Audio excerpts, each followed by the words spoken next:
بسم الله الرحمن الرحيم والصلاة والسلام على سيدنا Muhammad وعلى آله وصحبه وسلم تسليما كثيرا.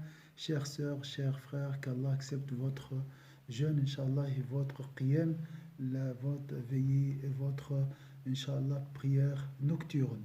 Ça, le discours d'aujourd'hui est intitulé « Ma puissance est épuisée. J'en peux plus ». Ça nous arrive tous, des fois, de ressentir que notre persévérance est épuisée, que c'est vraiment très dur et qu'on n'a plus de force. On ne peut plus supporter une épreuve ou une situation. Alors, hâte vers la source de la persévérance. Remplis vite ton réservoir et voilà quelques sources. Tout d'abord, fais le dua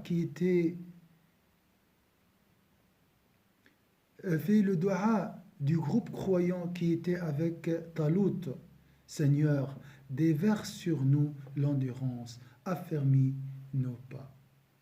Souviens-toi que les magiciens de Pharaon ont répété la même parole, Seigneur, déverse sur nous l'endurance. Comme toi maintenant, épuisé, qu'Allah nous soulage tous, imagine le groupe des croyants qui étaient affaiblis, épuisés et qui ont dit, nous voilà sans force aujourd'hui contre Goliath et ses troupes.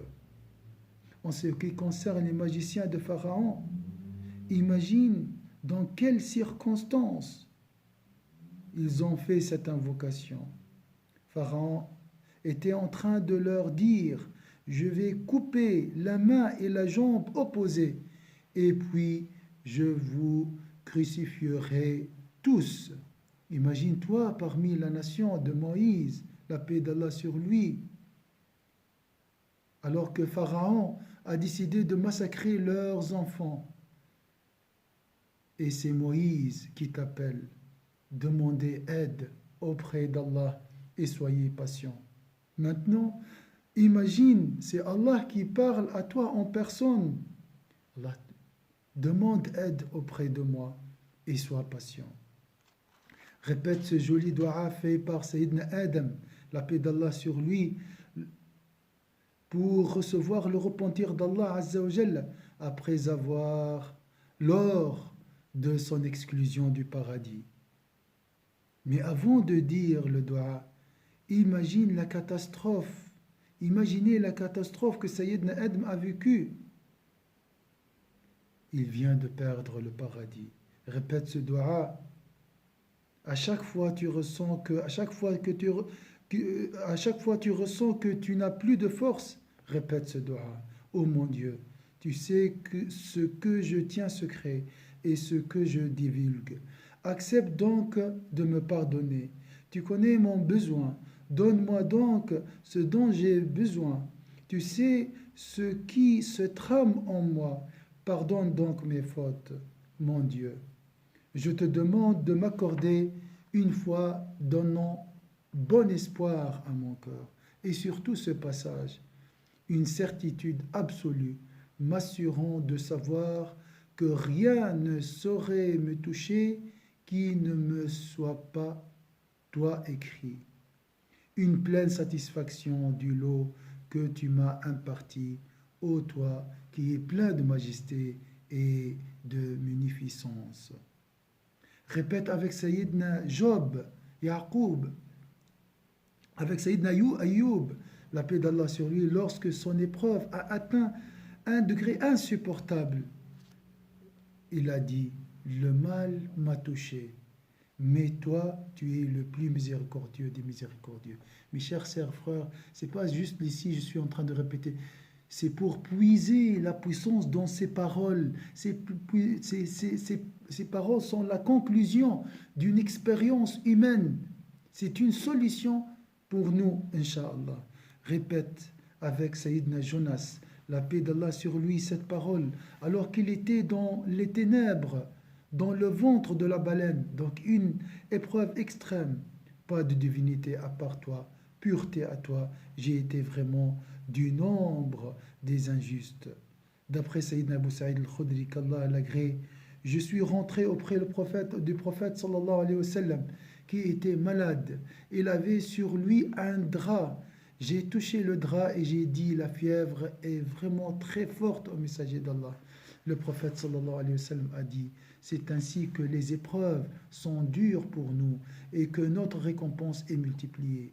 J'ai dit, ô messager d'Allah, qui sont les plus éprouvés des gens? Le prophète a dit, sallallahu alayhi wa sallam a dit, les prophètes. J'ai dit, puis qui? Le prophète sallallahu alayhi wa sallam a dit, les savants. J'ai dit, puis qui? Le prophète sallallahu alayhi wa sallam a dit, les pieux. L'un d'entre eux était éprouvé par l'époux jusqu'à ce que cela le tue. L'un d'entre eux éprouvé par la pauvreté jusqu'à ne trouver que l'habit qu'il porte. Certes, lorsque l'un d'entre eux était éprouvé, il était plus joyeux de cette épreuve que l'un d'entre vous lorsqu'il reçoit un bienfait. Regardez, tu es considéré, tu as un mérite, tu es classé après les prophètes et les savants. Endure et puise de ce hadith la force pour endurer. Alhamdulillah, grâce à cette épreuve, Allah t'a choisi parmi les pieux. Regardez dans le Coran, au moins 13 fois, le Coran demande à Sayyidina Muhammad sallallahu alayhi wa sallam d'endurer. Répète ce dua qui te donnera la force, Inch'Allah. Allah Azza wa Jalla dit, endure Muhammad donc, comme ont enduré les messagers doués de fermeté. Répète ce verset. Allah demande à Sayyidina Muhammad, endure donc comme ont enduré les messagers doués de fermeté. Rappelle-toi de l'appel d'Allah pour toi, ô les croyants, soyez endurants, incitez-vous à l'endurance, luttez constamment et craignez Allah afin que vous réussissiez. Ô éprouvé, ma sœur et mon frère, et qui ne peut plus endurer, souviens-toi, Allah t'aime. Allah t'aime. Allah dit dans le Coran, et Allah aime les endurants. Imagine si Allah est avec toi dans cette épreuve. Allah dit dans le Coran, Allah est avec les endurants. Chaque seconde de patience dans ta vie est bien récompensée. Allah dit, et sois patient, car Allah ne laisse pas perdre la récompense des gens bienfaisants. Regarde déjà cette récompense immédiate. La patience t'élève au degré des bienfaisants. La patience est une école pour apprendre la résolution, la volonté ferme et la détermination. Luqman dit à son fils, endure ce qui t'arrive avec patience. Telle est la résolution à prendre dans toute entreprise. Souvenez-vous, utilisez ces paroles, ces belles paroles pour faire face à la faiblesse de persévérance. Et fais la bonne annonce aux endurants. Regardez, Allah t'annonce la bonne nouvelle. Pour qui? Pour les endurants. Le prophète sallallahu alayhi wa sallam t'annonce le bien dans ton épreuve. Le prophète sallallahu alayhi wa sallam nous a dit, c'est merveilleux le sort du croyant. Tout ce qui lui arrive lui est favorable. Aucun autre n'a ce privilège. S'il est heureux, il remercie Allah et c'est bien pour lui. S'il est malheureux, il se résigne et c'est bénéfique pour lui. Grâce à cette épreuve, tu passes d'un degré de foi à un autre. Allah Azza wa Jalla dit dans le Coran, est-ce que les gens pensent qu'on les laissera dire, nous, croyants, sans les éprouver? Donc c'est un signe de Allah éprouve, mais en épreuve les croyants. Allah veut t'élever même au degré des véridiques. Allah dit dans le Coran, certes, nous avons éprouvé ceux qui ont vécu avant eux. Ainsi Allah connaît ceux qui disent la vérité et ceux qui mentent. Tu veux qu'Allah déverse sur toi des prières, des bénédictions de sa part, une miséricorde et une guidance. Dis, certes, nous sommes à Allah et c'est à lui que nous retournerons. Allah t'a réservé alors le suivant.